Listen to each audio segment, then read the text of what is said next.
Waktu Gerakan 98, bagian saya selain menjadi koordinator BIS untuk aksi ke DPR, adalah menjadi pembaca puisi di mobil-mobil komando. Assalamualaikum warahmatullahi wabarakatuh. Salam sejahtera untuk kita semua, Om Swastiastu, Namo Buddhaya, salam kebajikan rahayu. Yang saya hormati dan saya ucapkan terima kasih untuk seluruh mereka yang berjuang mempertahankan perpustakaan dan arsip di DPR RI. Kang Asep dan kawan-kawan, Ibu Moderator, saya tidak bisa sebutkan satu persatu, dan tentu saja terima kasih untuk sahabat saya, Bung JJ Rizal, yang sudah mau membahas buku yang sudah lama dibahas sama Bung JJ Rizal, dan kemudian juga dari penerbit Kanti, Bang Eka Kurniawan, Kurnia Effendi, kemudian juga Mas Win. Mohon beri aplaus untuk mereka yang nekat nerbitin kesekian kalinya buku ini, dan semuanya saya nggak bisa sebutkan satu persatu. Tapi saya sangat bangga karena saya bekerja di gedung ini, namanya Gedung DPR RI, dan buku saya bisa dibahas di Gedung DPR RI di perpustakaannya. Ini mimpi yang luar biasa buat saya, Bu, karena kemudian buku itu ditulis sebelum saya menjadi anggota DPR RI.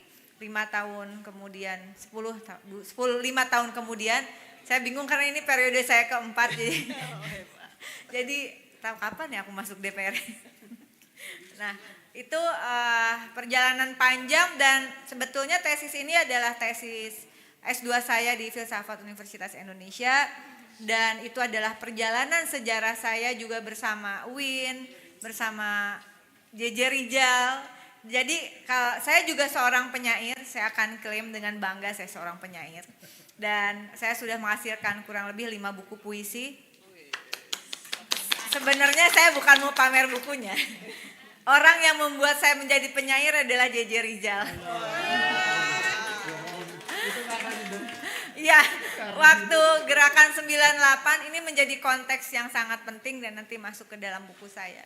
Waktu Gerakan 98, bagian saya selain menjadi koordinator BIS untuk aksi ke DPR, adalah menjadi pembaca puisi di mobil-mobil komando. Dan itu karena dipaksa oleh JJ Rizal dengan puisi-puisi khususnya yang ditulis oleh Wiji Tukul gitu ya. Bunga dan Tembok gitu.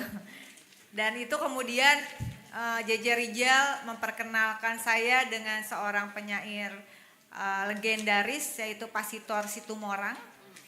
Dan setelah itu saya menjadi muridnya Sitor Situmorang. Kedudukan gue jadi anak kesayangan Sitor. Ternyata Pasitor sahabatnya dari kakek saya baru tahu terakhir-terakhir. Anyway, perjalanan buku itu adalah buku yang berkisah tentang sesuatu yang penting di awal reformasi begitu, dan saya sepertinya ini menjadi sesuatu yang kok jadi relevan lagi di tengah kondisi sekarang. Awalnya buku itu penerbit mengatakan karena ini relevansinya kok jadi mendekati terhadap situasi nasional kita saat ini begitu. Kekerasan negara yang lahir dari suatu mekanisme yang disebut banality of evil, atau kejahatan yang lahir dari kedangkalan berpikir.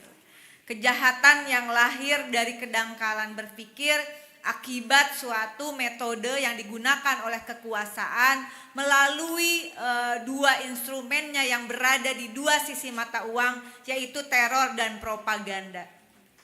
Saya menganalisis apa yang terjadi dalam peristiwa Holocaust, pembantaian manusia, genosid yang dilakukan oleh Hitler dengan Nazinya, dan kemudian dibandingkan dengan apa yang terjadi di Indonesia khususnya pada masa pemerintahan Orde Baru begitu.